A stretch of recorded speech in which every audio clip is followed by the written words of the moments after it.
رمضان والعشر الاواخر، اگرچہ رمضان سارا ہی عبادت کا مہینہ ہے مگر اس کے آخری عشرے کی عبادات کی خاص فضیلت بیان ہوئی ہے۔ رمضان کے آخری 10 دنوں میں اپنے اہل و عیال کو عبادت کے لیے خصوصی ترغیب دلانا نبی کریم صلی اللہ علیہ وسلم کی سنت پر عمل کرنا ہے۔ حضرت عائشہ فرماتی ہیں کان النبی صلی اللہ علیہ وسلم اذا دخل العشر شد مئزرہ واحیا لیلہ وایقظ اہلہ۔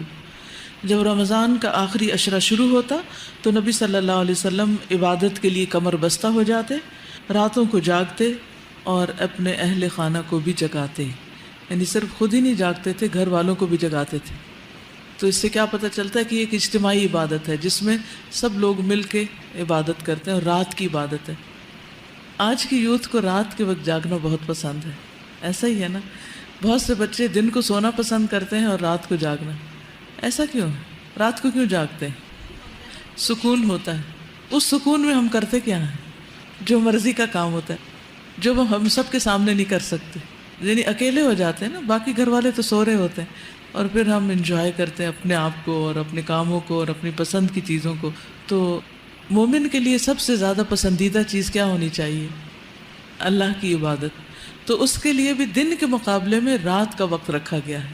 ٹھیک، سارا سال تو ہم عشاء اور فجر کی نماز اگر پڑھ لیں تو وہ بھی بہت اچھا ہے، تہجد جس کو نصیب ہو جائے وہ تو بہت ہی خوش قسمت ہے، لیکن رمضان کی راتوں میں تو قیام لازم ہے، اور پھر آخری عشرے میں تو جتنا زیادہ جاگ سکیں۔ تو جس کو شوق ہے جاگنے کا اس کے لیے تو بہت اچھے دن آ رہے ہیں، ان کے لیے جاگنا تو کچھ مشکل ہی نہیں۔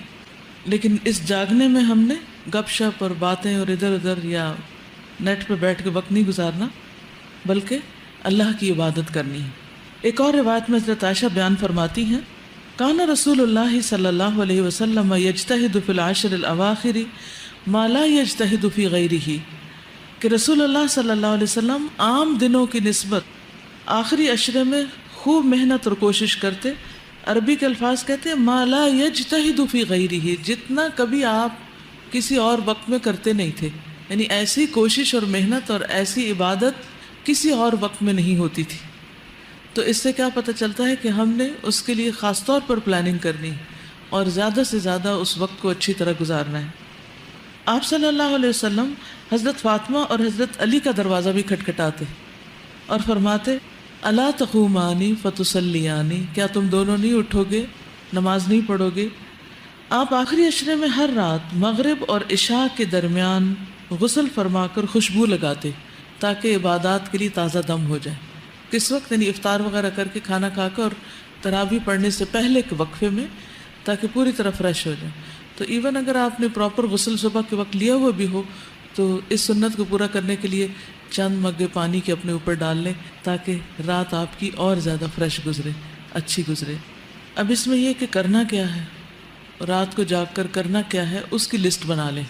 مثلا پہلے آپ قیام کریں گے تراویح کا، پھر اس کے بعد آپ کچھ اذکار کر سکتے ہیں، تلاوت کر سکتے ہیں، کوئی درس و تدریس کر سکتے ہیں، اگر کٹھے گھر میں کچھ لوگ ہیں کچھ سیکھ سکھا سکتے ہیں، بیچ میں چائے بھی پی سکتے ہیں تاکہ جاگ سکیں، پھر دوبارہ قیام کریں، پھر فجر پڑھ کے پھر آرام کریں۔ ان راتوں میں لمبی دعائیں بھی مانگیں، ٹھیک ہے، کیونکہ دعاؤں کی قبولیت ہوتی، اسی میں طاق رات ہے، اسی میں جبریل اور فرشتے اترتے ہیں اور سب کو دیکھتے ہیں کہ کون کون عبادت کر رہا ہے، اور جو عبادت کر رہا ہے اس کو بخش دیا جاتا ہے۔ تو آپ کی پرسنل دعائیں، آپ زندگی میں کیا بننا چاہتے ہیں، آپ اپنی آخرت کیسے چاہتے ہیں، آپ اپنے ماں باپ کے لیے کیا چاہتے ہیں، بہن بھائیوں کے لیے کیا چاہتے ہیں، اپنے بچوں کے لیے کیا چاہتے ہیں، امت مسلمہ کے لیے کیا چاہتے ہیں، اپنے ملک کے لیے کیا چاہتے ہیں، یعنی اپنی ذات سے شروع کر کے پوری دنیا تک آپ کا دل کیا چاہتا ہے کہ کیا ہو، تو اس سے متعلق آپ خوب خوب دعائیں کریں، ٹھیک ہے۔ اس کو اگر لکھ لیں، میں نے ایک چھوٹی سی ڈائری بنائی ہوئی ہے، تو اس میں جب مجھے کوئی دعا یاد آتی ہے، جب میرے اندر کوئی طلب پیدا ہوتی ہے تو اس میں لکھ لیتی ہوں کہ اللہ مجھے یہ عطا کر، کیونکہ جب قبولیت کی راتیں یا اوقات ہوتے ہیں تو پھر میں اس کو دیکھ بھی لیتی ہوں کہ کہیں کوئی چیز بھول تو نہیں گئی، تو اس طرح آسانی ہو جاتی۔ یا حج عمرے وغیرہ پہ جاتے ہیں تو اس میں بھی پھر وہاں جا کر بہت زیادہ ذہن پہ زور نہیں ڈالنا پڑتا، سوچنا نہیں پڑتا کہ کون کون سی دعائیں مانگنی ہیں، وہ سب ساتھ ہی لکھی ہوئی ہوتی ہیں، ٹھیک۔ اور پھر میں چیک بھی کرتی رہتی ہوں کہ کون کون سی دعائیں میری پوری ہو گئی، تو الحمدللہ کافی ہو بھی گئی ہیں۔